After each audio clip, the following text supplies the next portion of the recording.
Hello guys, आज हम the Hindu marriage act 1955 के बहुत ही important topic restitution of conjugal right करने जा रहे हैं। द हिंदू मैरिज एक्ट 1955 के सेक्शन 9 में restitution of conjugal right given है। अब रेस्टिट्यूशन ऑफ कंजुगल राइट होता क्या है? हम सब जानते हैं कि हमारे हिंदुओं में मैरिज को एक कमिटमेंट माना गया है, जहाँ पे बोथ पार्टी एक दूसरे को कमिट करती हैं कि वो मैरिज में रह के मैरिज की सारी ऑब्लिगेशंस पूरी करेंगी।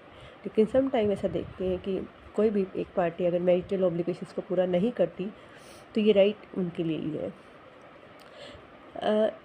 ये राइट रिस्टोर करवाता है, रिस्टोरेशन है मैरिटल ऑब्लिगेशंस का। अब मैरिटल ऑब्लिगेशंस क्या है? ड्यूटी टू कोहैबिट या duty to give company to each other.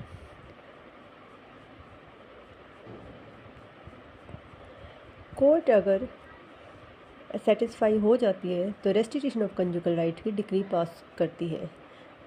लेकिन रेस्टिट्यूशन ऑफ कंजुगल राइट की डिक्री पास करने के लिए कुछ इंग्रेडिएंट्स की ज़रूरत होती है, कुछ एसेंशियल एलिमेंट है। वो एसेंशियल एलिमेंट क्या है हम यहाँ डिस्कस करेंगे। फर्स्ट है कि रिस्पोंडेंट ने विड्रॉ किया गया हो सोसाइटी से, सोसाइटी ऑफ पेटिशन।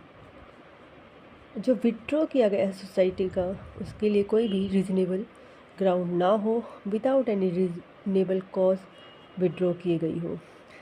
थर्ड है court is satisfied that the statement is in petitioner are true.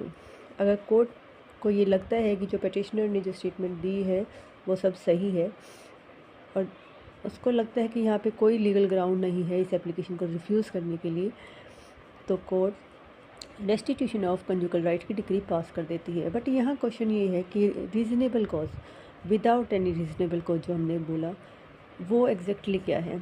अब without reasonable cause question of fact है, जो कोर्ट डिसाइड करती है कि जो पार्टी विड्रॉ करके गई है सोसाइटी से, उसके पास कोई रीज़नेबल जिस रीज़न से भी वो गई है वो रीज़न रीज़नेबल है या नहीं। ऐसा नहीं है अब कोई वाइफ ड्यू टू जॉब अपने हस्बैंड से दूर रह रही है और हस्बैंड कहे कि रेस्टिट्यूशन ऑफ कंजुगल राइट की डिग्री पास करके इसको मेरे पास लेके आओ, ऐसा कुछ नहीं होता।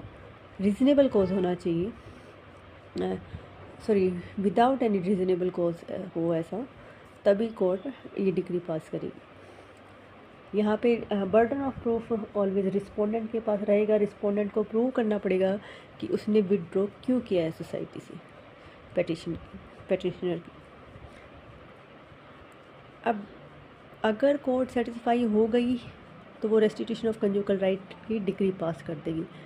बट इस डिग्री के क्या इफ़ेक्ट होंगे? मतलब अगर इस डिग्री को आप नहीं मानते तो इसके क्या इफ़ेक्ट होंगे? Effect of non compliance of degree. अगर कोर्ट डिग्री पास कर देती है और आप उस डिग्री को नहीं मानते, आफ्टर दैट भी आप अपनी मैरिटल ऑब्लिगेशंस को पूरा नहीं कर रहे, तो कोर्ट के पास राइट है कि वो आपकी प्रॉपर्टी को अटैच कर ले, या एक दूसरा भी आपके यहाँ पे ऑप्शन मिल जाता है 13(1)(a) के सेकंड पार्ट में। अगर 1 साल ये degree pass, restitution of conjugal right की डिग्री पास होने के बावजूद 1 साल हो गया है, फिर भी आपने कोई नो रेस्टिट्यूशन ऑफ कोहैबिटेशन है, तो ये कोर्ट ने बता दिया है कि ये ग्राउंड भी बन जाएगा आपके डिवोर्स के लिए। तो ये था हमारा रेस्टिट्यूशन ऑफ कंजुगल राइट जो सेक्शन 9 में डिफाइन था। नॉर्मली 2 नंबर में ये क्वेश्चन पूछा जाता है, बहुत ही अच्छा क्वेश्चन है ये conjugal right, restitution of conjugal right. हमें इसके बारे में पता होना चाहिए।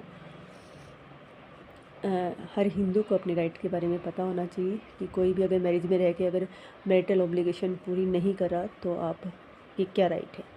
Thank you.